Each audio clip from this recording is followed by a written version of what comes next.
কালকে ভলিবল খেলা ছিল, তিনজন বন্দুকধারী পরপর ফায়ারিং করছে। বিজেপি তো সব ব্যাপারে অভিযোগ করে, এরপরে এরকম না কোনোদিন বিজেপি বলে কোনো পাখি হয়তো কারুর মাথাতে নোংরা ফেললো, তখন হয়তো বলবে তৃণমূলী পাখিটা এই নোংরা ফেললো। শুনেছি আমি যে কালকে একটা ঘটনা ঘটেছে এবং একটা ছবি ভাইরালও হয়েছে। সেটা হচ্ছে যে এটা আইনসঙ্গত অপরাধ। পাড়ার ক্লাবে ভলিবল খেলার সূচনা, আর তা আবার গুলি চালিয়ে।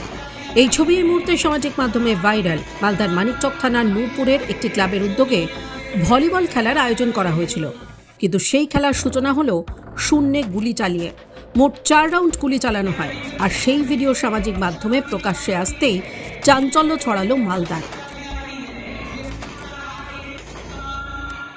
মালদার মানিকচকের নূরপুর এলাকায় টিপটপ ক্লাব অ্যান্ড লাইব্রেরি কর্তৃপক্ষের উদ্যোগে একটি ভলিবল টুর্নামেন্টের আয়োজন করা হয়েছিল নূরপুর উচ্চ বালিকা বিদ্যালয়।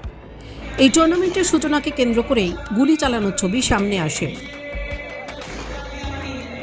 তবে গোটা বিষয়টি নিয়ে আপাতত মুখে কুলু পেটেছে ক্লাব কর্তৃপক্ষ। যদিও গোটা বিষয়টি প্রশাসনের নজরে আসতেই আগ্নেয়াস্ত্র এবং গুলি হেফাজতে নিয়েছে মানিকচক থানার পুলিশ। দুপুরের যেটা কালকে ভলিবল খেলা ছিল শুনেছি আর কি, ভিডিও তো প্রকাশ্যে সোশ্যাল মিডিয়ায় দেখা যাচ্ছে তিনজন বন্দুকধারী পরপর ফায়ারিং করছে। এক কথায় ভীতি প্রদর্শন করা। জানি না তাদের লাইসেন্সধারী বন্দুক আছে কি না, থাকলে প্রশাসন বলবে, থানার আইসি বলবে, কিন্তু এটাও জানা নেই যে তারা প্রকাশ্য দিবালোকে জনগণের সামনে ফায়ারিং করবে। নিজস্ব আত্মরক্ষা, বাড়ি সুরক্ষার জন্য বন্দুক দেওয়া হয় সরকার। জানি না এবার ওই মজা করার জন্য, মানুষকে ভয় দেখানোর জন্য বন্দুকটার লাইসেন্স মনে হয় এই সরকার দিয়েছে। কারণ তৃণমূলের এটা সংস্কারে দাঁড়িয়েছে, খুন, ধর্ষণ, বোমাবাজি, গুলিবাজি, এটা তাদের বর্তমানে কালচার হয়েছে তৃণমূলের।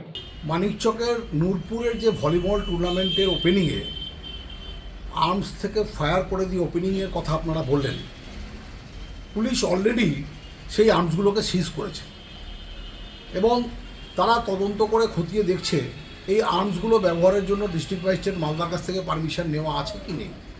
According to section 30 of the arms act, এটা যদি তাদের পারমিশন নেওয়া না থাকে তাহলে আর্মসগুলো যা বলা আছে অ্যাকর্ডিং টু ল, যে আর্মসগুলো বাতিল হবে, লাইসেন্স বাতিল হবে এবং এর জন্য সাজাপ্রাপ্ত হবে। তো সেক্ষেত্রে police according to law action নেবে।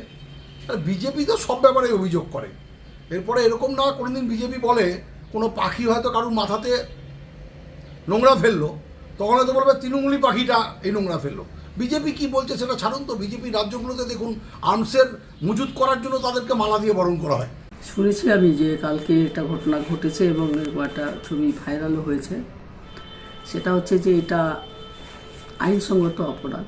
এটা করার ওদের উচিত হয়নি, ওরা আবেগবশত করে ফেলেছে। ওদের বাবা কাকাদের বন্দুক ছিল, সেটা নিয়েছে ওরা খেলাটাকে ওইভাবে মানে করতে গেছে।